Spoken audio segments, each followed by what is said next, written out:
പത്തനംതിട്ട പുല്ലാട് വാഹനാപകടത്തിൽ 2 പേർ മരിച്ച സംഭവത്തിൽ KSRTC ബസ് ഡ്രൈവർ അറസ്റ്റിൽ.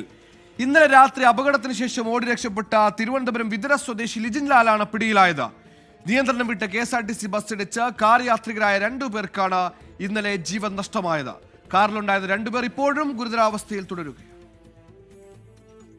ഡ്രൈവറും ഇതിനകത്തൊരു പാസഞ്ചർ ഉണ്ടായിരുന്നു പെട്ടിയില്ലേ, അവർ തമ്മിൽ ഉടക്കായിരുന്നു ഡ്രൈവറും പാസഞ്ചറുമായിട്ട്. ആ ഉടക്കി ഡ്രൈവറുടെ കയ്യിൽ നിന്ന് വണ്ടി പോയിട്ടാണ് റോങ് സൈഡിൽ അവിടെ പാലം ചാടി കഴിയുമ്പോൾ ഡ്രൈവറുടെ കയ്യിൽ നിന്ന് വണ്ടി റോങ് സൈഡിൽ പോയി. റോങ് സൈഡിൽ പോയപ്പോൾ റോങ് സൈഡിൽ നിന്ന് കാറിനെ കയറി കാറിനെ ഇടിച്ച് പറിച്ചിവിടെ കൊണ്ടുവന്നതാണ് ആ സംഭവം. ഈ വണ്ടിക്കകത്തുണ്ടായിരുന്ന 2 പയ്യന്മാർ ഇപ്പം എന്നോട് പറഞ്ഞതാണ്. അവരിവിടെ ഉണ്ടായിരുന്ന അവരാണ് ബസ്സിൽ ഇറങ്ങി ഇതിനകത്ത് നീ കുഞ്ഞിനെയൊക്കെ എടുക്കുന്നവരാ.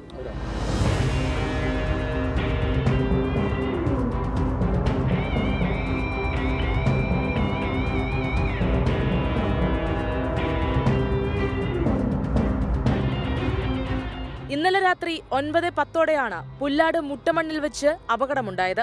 അമിത വേഗത്തിൽ തെറ്റായ ദിശയിൽ നിന്ന് വന്ന KSRTC ബസ് കുമ്പനാട് വാടകയ്ക്ക് താമസിക്കുന്ന റാന്നി സ്വദേശികൾ സഞ്ചരിച്ച കാറിനെ ഇടിച്ചു തെറിപ്പിക്കുകയായിരുന്നു. കാർ അപകടത്തിൽ കാർ ഓടിച്ചിരുന്ന VG രാജനും ഭാര്യ റീന രാജനും മരിച്ചു. കാറിലുണ്ടായിരുന്ന കൊച്ചുമകൾ 3.5 വയസ്സുകാരി ജുവന തിരുവല്ല ബിലീവേഴ്സ് ആശുപത്രിയിൽ വെന്റിലേറ്ററിൽ തുടരുകയാണ്. ജുവനയുടെ അമ്മയും രാജന്റെയും റീനയുടെയും മകളുമായ ഷേബയും ഗുരുതര പരിക്കുകളോടെ ചികിത്സയിലാണ്. അപകടശേഷം ഓടി രക്ഷപ്പെട്ട KSRTC ബസ് ഡ്രൈവർ വിതുര സ്വദേശി ലിജിൻ ലാലിനെ തിരുവനന്തപുരത്തെത്തിയാണ് കോയിപ്പുറം പോലീസ് കസ്റ്റഡിയിലെടുത്തത്.